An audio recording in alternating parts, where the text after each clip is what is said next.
Hello everybody, welcome to Dungeons & Drams. Today we're going to be talking about epic battles in the history of your world. There's a lot of reasons that you might want to have these things thought through, but you don't need all the details, or maybe you do. It's completely up to you, and we can do both in this video. However, think about it. You want to have legendary weapons. Why are they legendary? Well, probably because they were used in some epic battle or some like duel or something like that. These things matter. And, you could also have a dungeon that your players are going through and you have a library, because there's always a library, and there's some books that maybe you want to help flesh out your world. Or maybe you want to hide some clues in evidence that happened in an ancient battle. There's all kinds of reasons why you might want to do this. We're going to talk about this initial prompt, but it's going to be a little bit different. And this is one I would highly encourage you guys to go check out the free post that's going to be on the Patreon. As you know, I do these every week, and I always have the free post that has all of my prompts, because this one actually has a lot of detail to it, but we'll go through it. The initial prompt this time is going to be quite a bit different. And as I mentioned, you can check out that free post on Patreon. And the reason I'm sending you over there so strongly is because the list of tips that I'm about to give you is going to change every time that you run this initial prompt. It's not like where we have a list of, characteristics and we say fill these in and maybe there's some randomness there. This is basically saying, how should I go about writing this? And it's going to give a different answer each time. But let's start with our initial prompt here. I'm a dungeon master playing Dungeons & Dragons 5th edition. I'm working on my homebrew world and would like to introduce historic epic battles to flesh out my world history. If I were a fantasy writer, what advice would you give me to ensure that these battles were interesting, significant, and epic?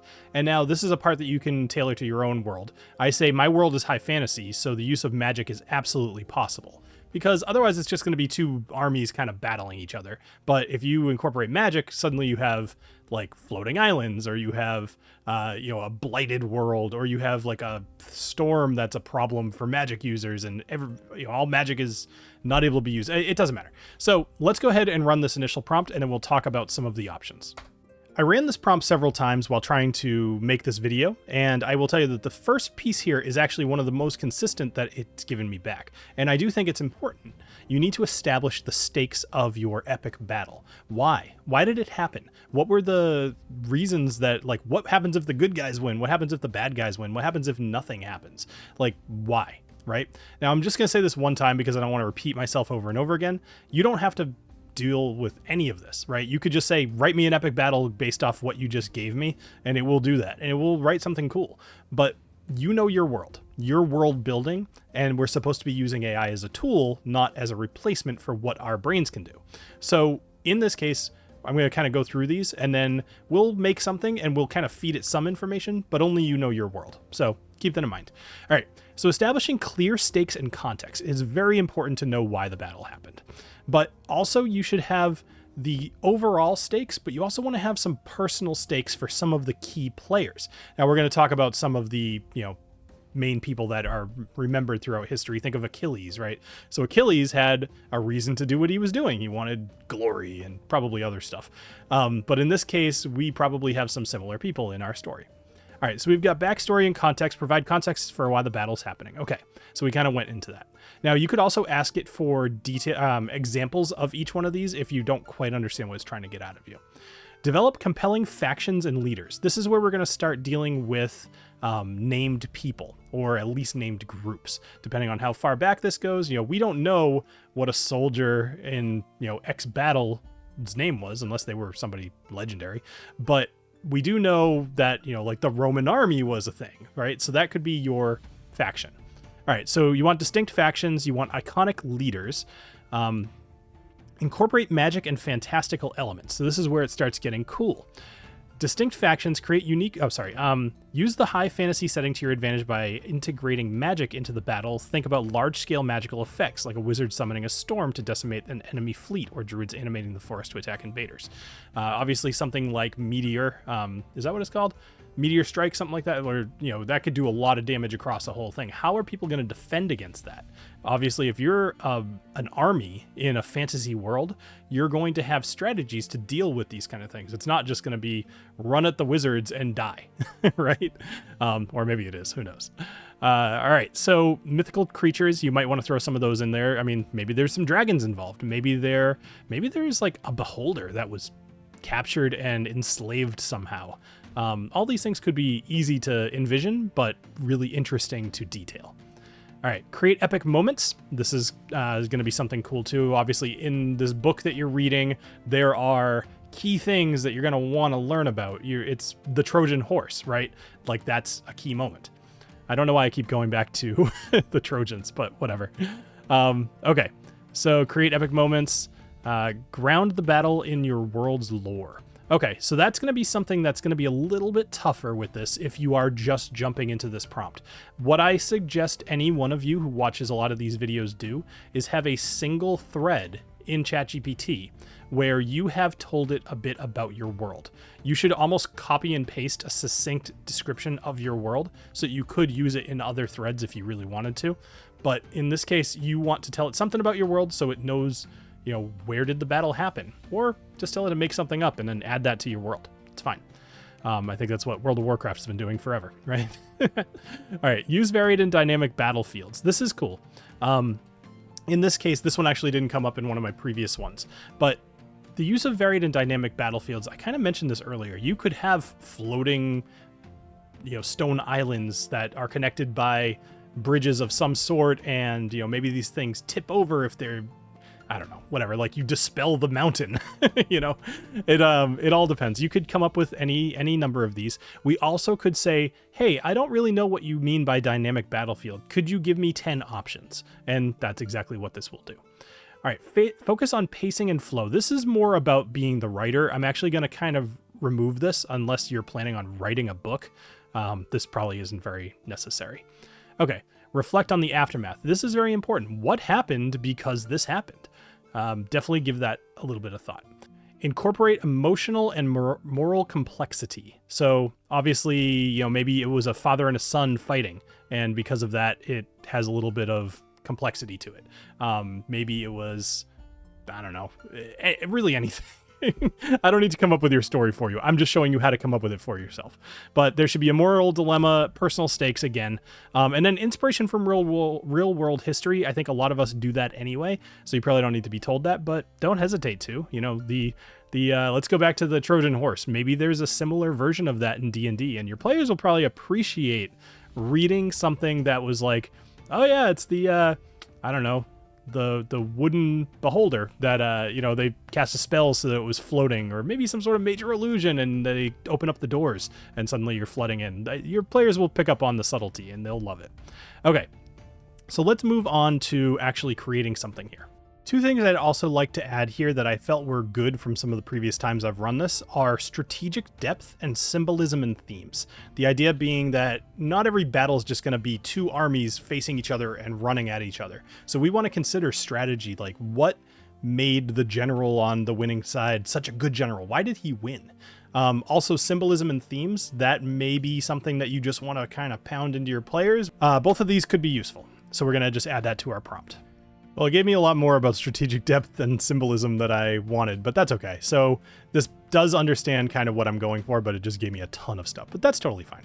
All right, so let's tell it to give me an example of an epic battle in history that my players are going to read about, and tell it to tell me all about it. So I wrote, using the above tips, tell me about an epic battle that happened in history. My players will not interact with this battle, but will be reading about it in a story. Now, there's a reason that I was so clear about that, and that's because in previous times of running this, it keeps trying to insert the players into the battle, which makes sense because it's assuming that you're trying to do that. But no, we're just reading a book. Something here is that this is going to tell you a whole bunch, and this is for you. You're the DM. We're going to go into the next step again, we're going to go into another video on doing this because I've kind of been planning out how to write stories for your players to read in game that we don't want them to be so long, right? Like a paragraph is fine. But we'll go into that later. So this is for you, the DM, to think about and then change whatever details you want. And then that is now the history in your world. And one of the cool things about this, like I get that a lot of people have reservations about using too much AI when they're running their D&D games or fantasy anything. This is a little bit different because if you think about like what Tolkien kind of teaches us, like there have been ages, right? And there are things that have happened that are so ancient, people don't even know what these statues are, or like whatever else. And D&D's like Dungeon Master Guide teaches this the same thing. It says the world is ancient. There have been eras and things. You'll stumble upon ancient civilizations that nobody even knows who they are. All of these things are important. So having these battles that did have an effect on the world, but aren't so current that they really have to matter too much, these are just good for fleshing out your world. Anyway, all right, so this is the Battle of Stormveil Pass. Now, I'm not going to read this whole thing because that sounds a little boring for me to read this huge thing. But what I will do is I'll put this into the Patreon as well. So if you want to, you can read it, and I would encourage you to. It's probably pretty cool. But since AI has taken the time to figure this all out, what I'm going to ask it for is a synopsis. Could you give me a one-paragraph synopsis of the Battle of Stormveil Pass? The Battle of Stormveil Pass was a climactic confrontation between the Kingdom of Eldoria, led by King Alaric the Just, and the dark forces of the Shattered Circle, a coalition of sorcerers seeking to plunge the world into eternal darkness. Fought in a narrow, storm-ravaged mountain pass, the battle was marked by strategic brilliance, desperate resource struggles, and a final devastating use of the ancient lightning crown by King Alaric, which shattered the enemy but left the once fertile pass a desolate wasteland. The battle became a symbol of sacrifice and the high cost of victory, deeply embedded in Eldoria's cultural and religious history. So that's a very quick little thing, and it definitely misses some of the nuance. It doesn't really tell you about the battle. It just tells you why the battle happened. But that's something I could kind of just have, like, you know, roll me a history check. Oh, you rolled a 3? Okay, this. Oh, you rolled a 20? Okay, this. You know, like here's a piece of paper to read on your own time. That kind of stuff is cool. And players will feel rewarded for that, especially if they, you know, stat it into history. Let's get to some of the things that your players will be interested in.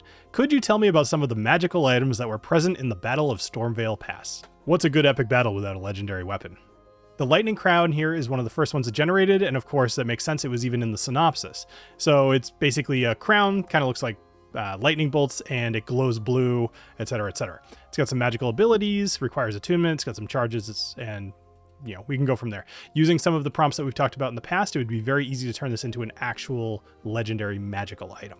All right, then you have the Stormveil Blade, the Amulet of the Stormseer, you have Mantle of the Thunderlord, Gale Bracers, and, you know, whatever else. It would be very easy to change any of these into magic items. So, you know, check out the other video I did on that if you're interested, or there's probably, I'll put it in the Patreon post as well, the prompt that I use for magic items. Okay, so moving on from here. So we've got our general, like, this is what the battle was all about, and that's the long version. We have our synopsis if we care, and then we have a number of magical items from here. We could ask it to tell me a lot of detail about the NPCs that were in this battle, and you certainly should, but I'm going to spare the video the length and just tell you that you should do that. Go use the NPC based template that I did. I've done a lot of these templates in case you haven't picked up on that. All of these will be in the Patreon post. As usual, this is the kind of thing I feel like I could just sit here and play with for hours, and I don't want to drag you guys through that because this is fun for me, and I want you to go have your own fun. So go check out the post. The big long thread will be there. It'll have the initial prompt. It'll have all of this stuff so you can see what kind of things this created. Don't ever hesitate to not only ask me questions if you want to, like, by all means, please ask me questions. I'm happy to help. I can only go over so much in this video and keep it at a reasonable time. But also, don't hesitate to tell AI what you want. If you are making an epic battle and it tells like a whole story that doesn't make a whole lot of sense to you, tell it that you didn't like that. Tell it was too tropey. Tell it was too cliche. Tell it wasn't cliche enough. You know, give it feedback and it will make better stuff. It does keep things in its own memory about what you prefer. So as you teach it, it will get better. So definitely consider doing that. Until next time, I hope you've all enjoyed this video, and I look forward to seeing you next week here on Dungeons & Drams. Cheers.